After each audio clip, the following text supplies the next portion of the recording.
So one of the criticisms levelled at Starfield was, and I guess one of the questions too, was what happens when you just land at kind of a random planet that's outside of a quest line or a storyline, kind of a bit like No Man's Sky. So we're going to do that, and I'm going to show you in this video.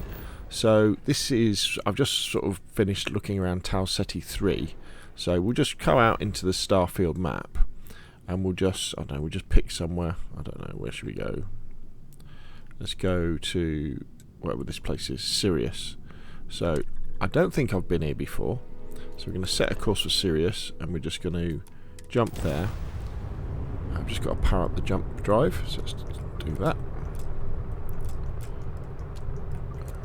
There we go. Do a grav jump.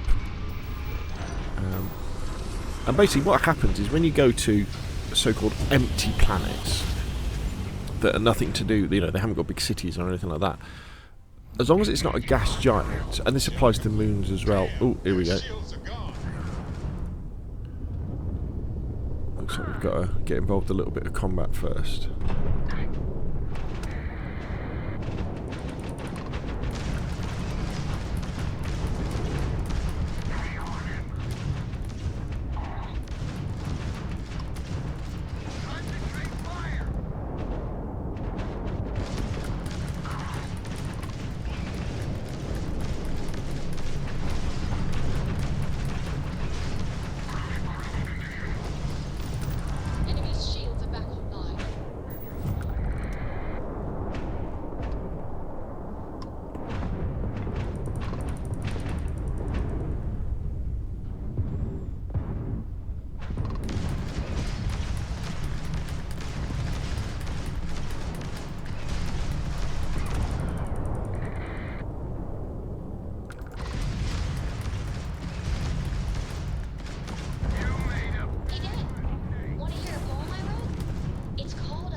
Okay, so we got rid of those. You probably guessed that I'm a pirate by now. And we could pick up the bits that are on them, but let's go straight and have a look at this planet wherever we are. Where's the planet gone? Not bad. Hey, will you write it down so I can carry a copy with me? I'll copy down too. You know how you lose things. Here we go. So here's the planet. Oh, this might be a gas giant. We might not be able to land on it. Let's have a look. So let's open up the planetary map.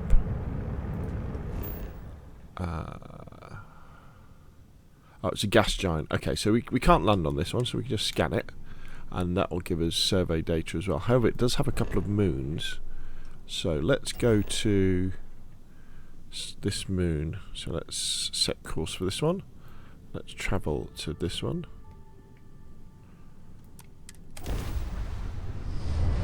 So what you saw there was kind of a bit like a random encounter, and these happen a lot as well. And the space combat actually is pretty interesting in Starfield. I do enjoy it. Once you get your ship leveled up a bit so it doesn't just get blown up when you're fighting numerous enemies. So, let's open the planet map. We can see that I haven't scanned it yet. It's very cold, thin atmosphere, so we can scan it. And then you've got the various resources. So what we can do is we can go down onto the surface, and we can start scanning the resources and surveying the planet, and then once it's completely surveyed we can take it back to the eye and we can get some credits for that sort of thing. But what we're going to do, we're just going to land on the planet, and I'll show you what's there, because obviously according to the scan there's nothing there. We can't see anything from orbit. But what you'll see is although this is an empty planet, there will be stuff here, just like in No Man's Sky.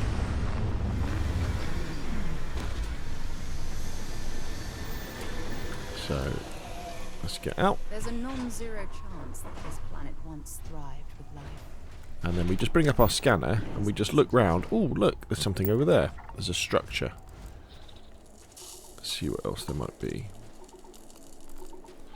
Oh, what's that over there?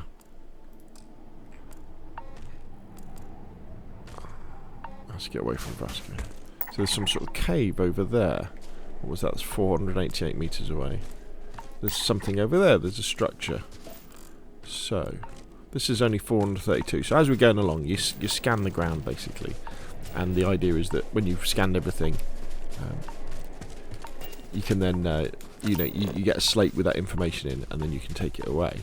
Now this is, I must admit, this is because this is a moon, it's fairly boring, but if you're on a planet, you will get flora and fauna as well. And obviously, apart from just scanning things, I can also mine stuff as well. Okay, so there's something here. It always reminds me of Destiny, this. Oh look, there's something else over there now, so we could scan that. There's another structure over there. Now, I think these are probably procedurally generated, because as you go from ones to the other, sometimes they are similar. You get similar looking factories and things like that. It's quite cold on this planet, right, so...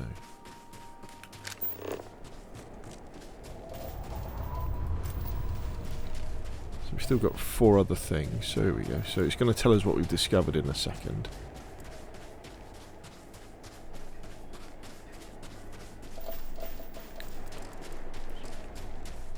Oh, okay, so the Ecliptic, they're a sort of an enemy faction. So we need to be fairly careful here. A deserted relay station. Oh. Okay. But as you can see, it's not like a suppressed pistol. I mean, it's not a tiny thing, this.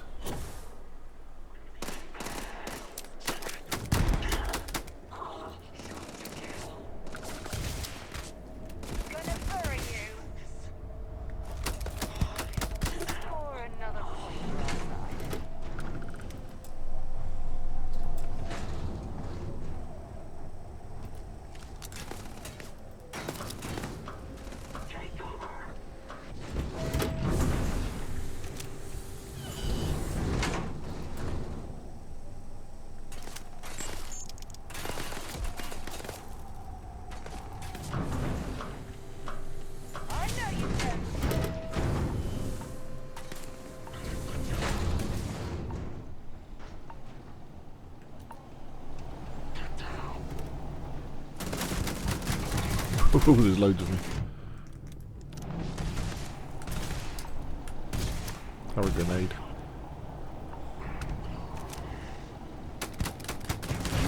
Oh, he's quite high level, that guy.